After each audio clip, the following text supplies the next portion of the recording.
Hello guys, welcome back to my YouTube channel. जैसा कि आप सभी लोग जानते हो कि व्रज में रहने वालों के लिए लौन के महीने का कितना महत्वपूर्ण होता है। और हम आ गए थे आज वृंदावन में परिक्रमा देने के लिए, क्योंकि अभी चल रहा है लौन का महीना। तो जैसे ही हम वृंदावन में आए तो हमने देखा कि यहाँ पर तो बिल्कुल भी भीड़ नहीं है। काफ़ी अच्छा लग रहा था, क्योंकि अभी है 5 बजे का टाइम था, धूप थी, तो इसलिए भीड़ कम थी। लेकिन बाद में धीरे धीरे भीड़ बढ़ती जाएगी। तो सबसे पहले हमने मदन मोहन मंदिर के दर्शन किए, उसके बाद हम आ गए थे बांके बिहारी जी के दर्शन करने के लिए। और देखो गाइस, कितनी भीड़ है। जब हम बांके बिहारी जी के दर्शन करने गए थे तो एक सखी के हाथ में हमने छोटे से प्यारे से कृष्ण भगवान देखे। वो बहुत ही प्यारे लग रहे, ऐसा लग रहा था असलियत में कोई छोटा सा बच्चा हो। तो मैंने उनसे कहा कि थोड़ा इन्हें ऊपर करके दिखाइए, मुझे वीडियो बनाना है। तो उन्होंने बनाने दिया मुझे फटाफट से।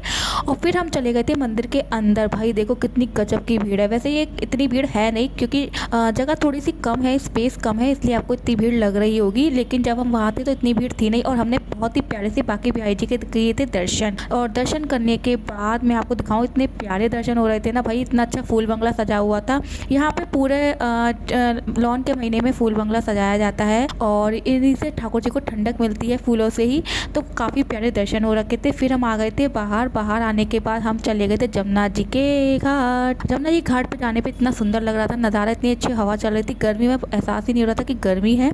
फटाफट से फिर हमने ले लिए फूल माला वगैरह जमुना जी में दीपदान करने के लिए, क्योंकि दीपदान के बिना तो जमुना जी परिक्रमा अधूरी है। और फिर मैं चलने लगी रेत पर। इतनी सारी रेत थी ना वहाँ पर, बहुत मज़ा आ रहा था रेत में चलने से। ऐसा लग रहा था कि हम किसी बीच पे आ गए हैं, मुंबई में आ गए हैं।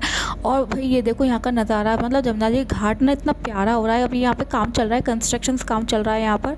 तो फटाफट से इसको बनवाने का मतलब जो भी है, अगर किसी को दुख दर्द टेंशन हो तो शाम को जमुना किनारे आ जाओ। और वहाँ पे आप घंटों बिता सकते हो अकेले बैठ कर, काफ़ी अच्छा लगता है। यहाँ पे काफ़ी ठंडी ठंडी हवा लगती है, और रेत के सामने तो भाई बहुत ही मज़ा आता है। फिर हम चले गए ठंडे ठंडे पानी में।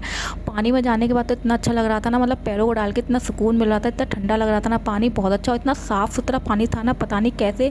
बट जमुना जी अधिकतर गंदी रहती है, लेकिन यहाँ का पानी बहुत साफ़ था। आप खुद देख सकते हो कितना प्यारा, कितना साफ़ पानी है। मज़ा आ गया यहाँ पर, मतलब बहुत ही आनंद आ रहा था। ऐसा लग रहा था कि हम किसी बीच वगैरह पे साइड पे आ गए हैं, और हम यहाँ पे मतलब एंजॉय कर रहे हैं। तो बिल्कुल मुंबई वाली फीलिंग थी यहाँ पर, बहुत मज़े आ रहे थे। तो फाइनली फिर हम चले गए आगे की ओर। और यहाँ पर एक घाट पे हो रही थी आरती की तैयारियाँ, क्योंकि आरती करने का टाइम हो गया था। शाम के बज रहे थे यहाँ पे 6 साढ़े 6 करीब हो रहे थे। तो आरती का टाइम हो गया, फटाफट से आरती के लिए यहाँ भीड़ लग रही थी।